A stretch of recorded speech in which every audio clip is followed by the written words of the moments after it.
பாஜக டெல்லி மேலிடம் தூங்குகிறதா? பல சண்டை சச்சரவுகள் நடந்தாலும் திமுக கூட்டணி முழு வீச்சில் தேர்தல் களத்திற்கு தயாராகிவிட்டது. என்டிஏ கூட்டணியில் அப்படி எந்த விதமான முன்னேற்றமும் இல்லை. எடப்பாடி பழனிசாமிக்கு வெற்றி பெறணுங்கிற எண்ணமே இல்லையோ? இதையெல்லாம் வச்சு பார்க்கும்போது தான் அண்ணாமலை சொன்னது இப்ப நம்ம கண்ணு முன்னாடியே நடக்குதோ? இதையெல்லாம் எடப்பாடி அவர்கள் இப்படிதான் நடந்து கொள்வார் என்பதை அண்ணாமலை அவர்கள் முன்பே கணித்து விட்டாரா? என்ன நடக்கிறது என்டிஏ கூட்டணியில்? வாங்க இந்த வீடியோவில் பார்க்கலாம். அதற்கு முன்பாக நமது சேனலை சப்ஸ்கிரைப் செய்து கொள்ளுங்கள். வீடியோவை தொடர்ந்து முழுமையாக பாருங்கள். அன்பு தமிழ் நெஞ்சங்களுக்கு அன்பு வணக்கம். தேர்தல்களும் சூடாயிடுச்சு. ஆனா என்டிஏ கூட்டணி ரொம்ப சைலண்டா இருக்காங்க. எடப்பாடி பழனிசாமி அவர்கள் எடுக்கக்கூடிய ஒவ்வொரு முடிவும் டெல்லி மேலிடத்திற்கு சர்ப்ரைஸாக அமைஞ்சிட்டு இருக்கு. சீட் ஷேரிங் பத்தின எந்தவித பேச்சுவார்த்தையும் இல்லை. கூட்டணி குறித்தான எந்தவித புதிய கட்சிகளும் இணைப்புக்கு சாத்தியமில்லாத ஒரு சூழல் நிலவிக்கிட்டு இருக்கு. அது மட்டும் இல்லாம தேர்தல் ஸ்டாட்டிஸ்டிக்ஸை பத்தி எந்த விதமான பேச்சுவார்த்தையும் இரண்டு தரப்பிலுமே இதுவரையிலும் எடுக்காம இருக்காங்க. இதையெல்லாம் வச்சு பார்க்கும்போது தான் திரு அண்ணாமலை அவர்கள் ஏற்கனவே என்டிஏ கூட்டணி தனியாகவே போகலாம், அதிமுகவுடன் கூட்டணி வேண்டாங்கிறத சொன்னதை இப்ப நம்ம கண்ணு முன்னாடி பார்த்துட்டு இருக்கோம். எடப்பாடி பழனிசாமி அவர்கள் செய்யக்கூடிய செயல்கள் எல்லாமே என்டிஏ வெற்றி பெறுவதற்குண்டான எந்தவித சூழலையுமே அவர் உருவாக்க மாட்டேங்கிறாரு அப்படிங்கிறது தான் யதார்த்தமான உண்மையாகவும் அமைஞ்சிட்டு இருக்கு. இன்னைக்கு கூட என்டிஏவுடைய தமிழகத்தினுடைய தலைவராக இருக்கக்கூடிய எடப்பாடி பழனிசாமி அவர்கள் டெல்லி விஜயம் செஞ்சிருக்கிறாரு. அமித்ஷா அவர்கள்ட்ட நேரடியாக தொகுதி பங்கீடு குறித்தான பேச்சுவார்த்தை நடத்துறதா ஒரு செய்திகள் வருகிறது. என்டிஏவோட தரப்புல அமித்ஷா அவர்கள் பாஜகவிற்கு 60 சீட் வேணும் அப்படின்னு சொல்லி சொன்னதாகவும், அதிமுக தரப்புல இருந்து 60 தர முடியாதுங்க, 30 வேணா தரோம் அப்படின்னு எடப்பாடி பழனிசாமி அவர்கள் உறுதியுடன் தெரிவித்ததாக சொல்லப்படுது.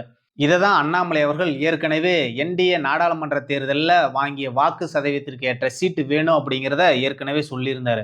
அது குறித்தான பேச்சுவார்த்தை தான் அமித்ஷாவும் எடுக்கிறாரு. ஆனா எடப்பாடி பழனிசாமி அவர்கள் இதற்கு எந்தவித முழு ஒத்துழைப்பையுமே கொடுக்காம 30 தரேன், 35 தரேன், 27 தரேன் அப்படின்னு சொல்லிட்டு இருக்காரு. ஆனா இதுல பாஜக பெரிய கட்சியா இருக்குது, பாமக பெரிய கட்சி, அதுவும் இல்லாம டிடிவி தினகரன் அவரும் கிட்டத்தட்ட 2% வாக்கு வங்கி இருக்கக்கூடிய ஒரு கட்சி. அப்படி இருக்கக்கூடிய என்டிஏ கூட்டணியில 30 சீட்டு தரேன், 40 சீட்டு தரேன்னு சொல்லி இந்த மாதிரி கடையில என்னவோ பேரம் பேசுற மாதிரி பேசிட்டு இருக்கிறாரு. இப்படிலாம் இருந்தா என்டிஏ அதிமுக எப்படி தமிழ்நாட்டில் வெற்றி பெறுங்கிறது எடப்பாடி அவர்கள் யோசிக்கவே மாட்டேங்கிறாரு. அவருக்கு வெற்றி பெற்று முதலமைச்சர் ஆகணுங்கிற எண்ணத்தை விட அதிமுக நம்ம கைக்குள்ள இருந்தா போதும்னு நினைக்கிறாரு அப்படிங்கிறதா இப்போ டெல்லி மேல்மட்ட தலைவர்கள் உணர தொடங்கி இருக்கிறாங்கிறது ஒரு செய்தியா நமக்கு வந்துட்டு இருக்கு. ஆனா இதை தான் அண்ணாமலை அவர்கள் ஏற்கனவே ரொம்ப கான்பிடண்டா சொன்னாரு. கூட்டணிலாம் வேண்டாங்க, நம்ம தனி அணியாவே போவோம், மேலும் இருக்கக்கூடிய ஒரு சில கட்சிகளை அமைச்சு நம்ம போலாம், தமிழ்நாட்டில் ஒரு மிகப்பெரிய போட்டி கொடுக்க முடியும் அப்படின்னு ஏற்கனவே டெல்லி மேலிடத்துக்கிட்ட சொல்லி, அதை டெல்லி மேலிடம் ஏத்துக்காம அண்ணாமலையும் மாநில தலைவராக இருந்து மாத்திட்டாங்க. நயினார் என்ன வேலை செய்யறாருன்னு பாஜக தலைவருக்கும் தெரியல, அவருக்கும் தெரியாம ஒரு சூழல் இருக்கு.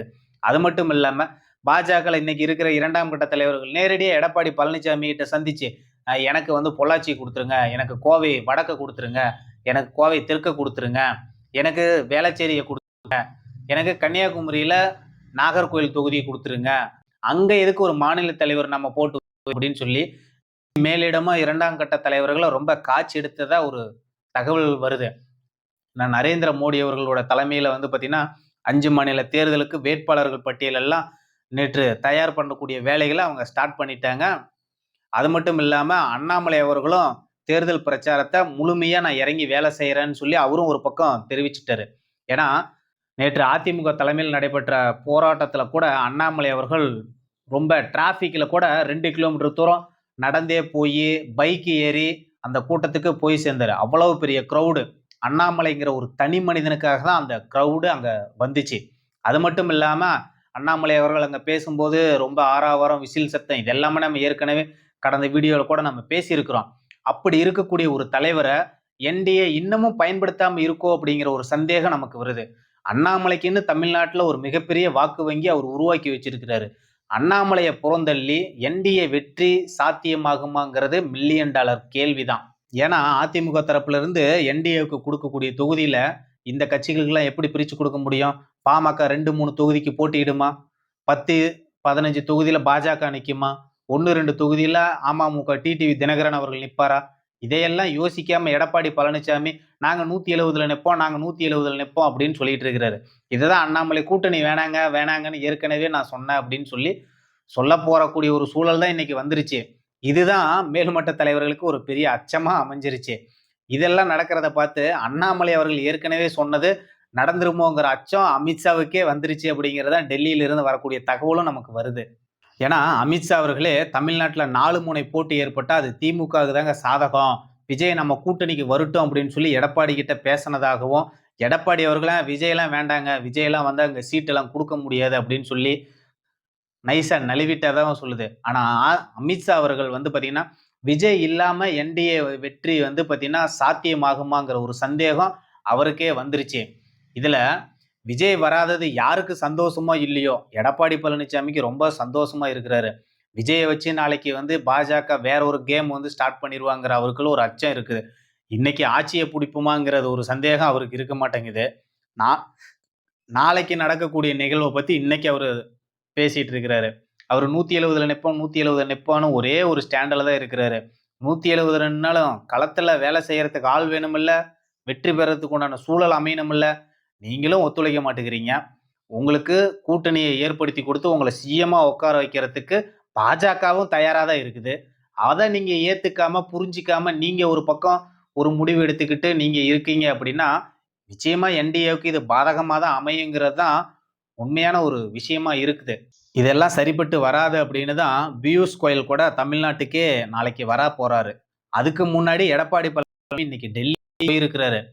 அண்ணாமலையோட பவர் என்னன்னு தெரியாம எடப்பாடி பழனிசாமி அவர்கள் செயல்பட்டு இருக்கிறாருங்கிறதான் பெருவாரியான மக்கள் பேசக்கூடிய செய்தியா அமைஞ்சிட்டு இருக்குது. அண்ணாமலையை வந்து பாத்தீங்கன்னா ஆந்திராவுடைய டெபுட்டி சிஎம் கூட வந்து பாத்தீங்கன்னா போற்று புகழ்றாரு. வருங்காலத்தினுடைய எதிர்காலம் தமிழ்நாட்டினுடைய நிகழ்காலத்துல சிறந்த அரசியல்வாதி, அவர் ஆளுமை மிக்க தலைவர்னு பவன் கல்யாண் அவர்கள் அண்ணாமலையை போற்றி புகழ்ந்துட்டு இருக்கிறாரு. நம்ம சூப்பர் ஸ்டார் கூட வந்து பாத்தீங்கன்னா அண்ணாமலைய என்னுடைய நண்பர் அப்படின்னு சொல்லி அவரோட அறிக்கையில வந்து மென்ஷன் பண்ணி சொல்றாரு. விஜய் கட்சியினுடைய ஆதவ அர்ஜுனா ரஜினியை பத்தி தவறாக ஒரு தகவல்கள் சொன்னத என்டிஏ தலைவர்கள் எல்லாமே கண்டிச்சாங்க. அண்ணாமலை அவர்களும் கண்டிச்சாரு. அதுக்கு நன்றி தெரிவிக்கும் விதமாக தான் ரஜினிகாந்த் அவர்கள் ஒரு அறிக்கையை வெளியிட்டாரு. அந்த அறிக்கையில தான் நண்பர் அண்ணாமலை அப்படின்னு சொல்லி மென்ஷன் பண்ணியிருக்கிறாரு. தமிழ்நாட்டுல எவ்வளவோ தலைவர்கள் இருந்தாலும் அண்ணாமலையை மட்டும் நண்பர்ன்னு சொல்லி சூப்பர் ஸ்டார் அவர்கள் சொல்றாரு அப்படின்னா, அண்ணாமலை சூப்பர் ஸ்டாரின் மீதும், சூப்பர் ஸ்டார் அண்ணாமலையின் மீது எந்த அளவிற்கு மதிப்பு மரியாதை வைத்திருக்கிறார்கள் என்பதை நாம் உணர்ந்து கொள்ளக்கூடிய ஒரு நிகழ்வாக அமைஞ்சிருக்குது. இன்னைக்கு என்டிஏவோட சூழல் என்ன நடக்க போகுது? அண்ணாமலை சொன்னதுதான் தமிழ்நாட்டில் நடக்க போகுதா?